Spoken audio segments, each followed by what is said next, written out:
G'day YouTube, I'm Daniel Claremont, I'm the Acadian Therapist. I want to thank you so much for those that have shared and commented and subscribed. We're almost up to 30 subscribers. I want to thank you for joining me on this little mission of put together to share some content relating to mental health and physical health, relationships, parenting, stress relief. Who knows what we'll get up to.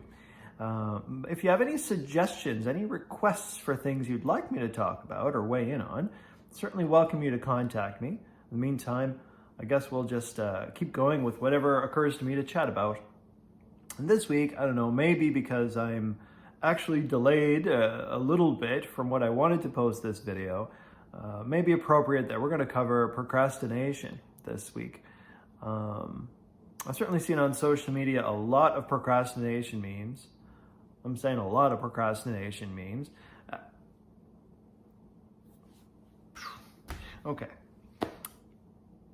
Why is it that we put off doing the things that are important to us or the things that we need to do? I'm sure we can all relate, whether it's an exam you're putting off studying for or spring cleaning chores that you've got to do, maybe relatives or friends that you've been putting off getting in touch with, retirement to plan for. There's so many different things that are important to us, that are important to our lives, to our families, and we put off doing it. Certainly as a therapist, I can relate very much to that experience where, you know, we'll often cover in a session some different strategies or tips or things to try to help people get where they want to be.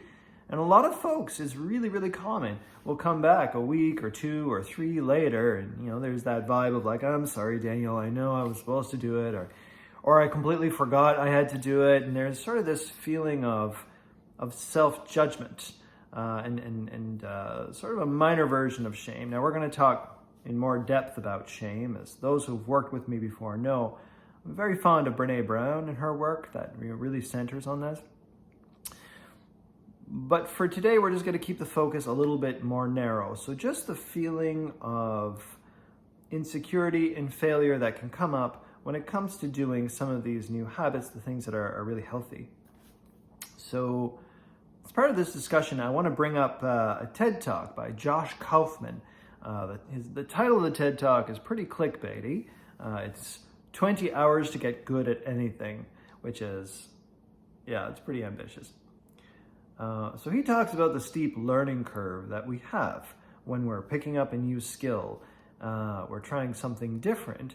Well, our brain doesn't know how to do it yet. Our body doesn't know how to do it yet. And so, you know, we end up screwing up a little bit, and our brain starts saying, wow, that's terrible. You're terrible. And it sort of creates this drag of trying to get it done. And so then we feel lazy, or we feel unmotivated, or feel like we're procrastinating. Let's use the example of if I wanted to pick up and play the piano. I am 43 years old. I have spent literally minutes reading music and practicing playing the piano. So if I picked up a keyboard and I tried to plunk away a tune, probably would sound pretty bad. And then my brain would start judging that, or thoughts and feelings that are very judgmental will start showing up and try to get me to stop doing that new activity. Now, some important points about that.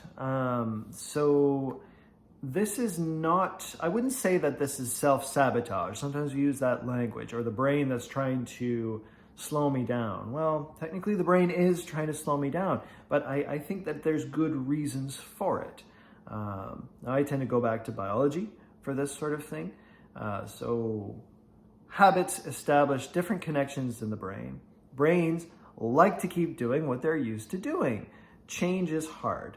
So my brain is far more used to not playing the piano than it is to playing the piano.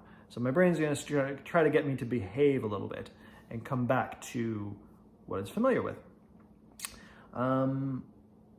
Another reason why our brain would do that is protection from judgment from others. So if we think about a long time ago, it was really important that we fit in with the other members of the tribe. So if you started acting different or bizarre, well, you might get rejected from the tribe and then, it wouldn't be so healthy in the wilderness by ourselves. So we're a bit hardwired to fit in with those around us. And another reason is we're taught in our society that it's important that we have to compete and prove ourselves and work hard, the whole no pain, no gain kind of idea, which is really not so healthy. It triggers a lot of those brain defenses that we've talked about in earlier videos. And speaking of earlier videos, this is where I get to the point of well, what do we do about this fear of failure thing? Well, we've already talked about some of those different things. So back in the first video I think it was episode 1, called Dropping Anchor. So that's a great strategy for just noticing when thoughts and feelings are coming up, when you're putting off doing one of those tasks. So you might catch one of those self-judgments sneaking up there. When you notice those things, the grounding videos that we covered can give you some tools to help bring you back into that headspace, the headspace that you want to have to live a life that has more meaning and more satisfaction for you, which is basically strategies for getting back into our window of tolerance.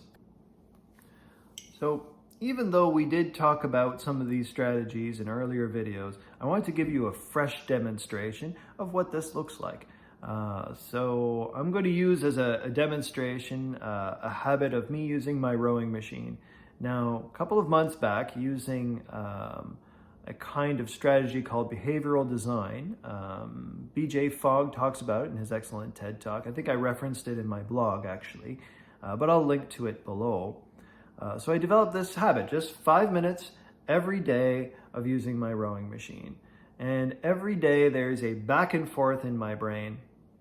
I actually like to think of it as heart versus brain, which is, from one of my favorite comics, from the Awkward Yeti. Oh, why not? I'll link to that as well. Excellent back and forth between brain and heart, where heart is just all the emotions like, I want to do this thing, I want to do this thing.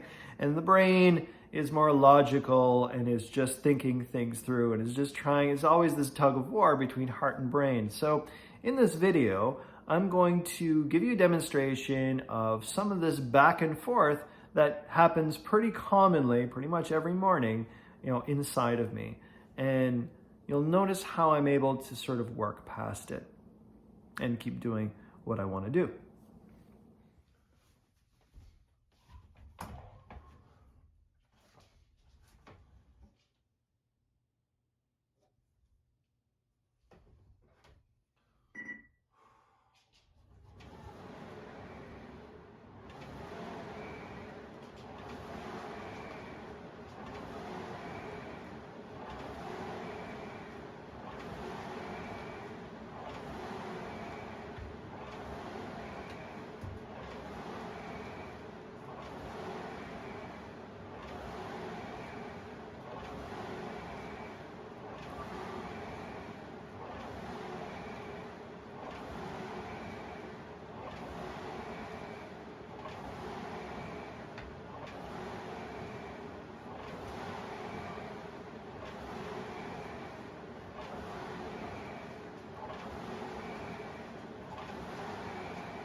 So as you can see, it is not a smooth ride, but what I practice doing is, despite whatever feelings and thoughts are showing up, I can keep doing it, and persisting a little bit.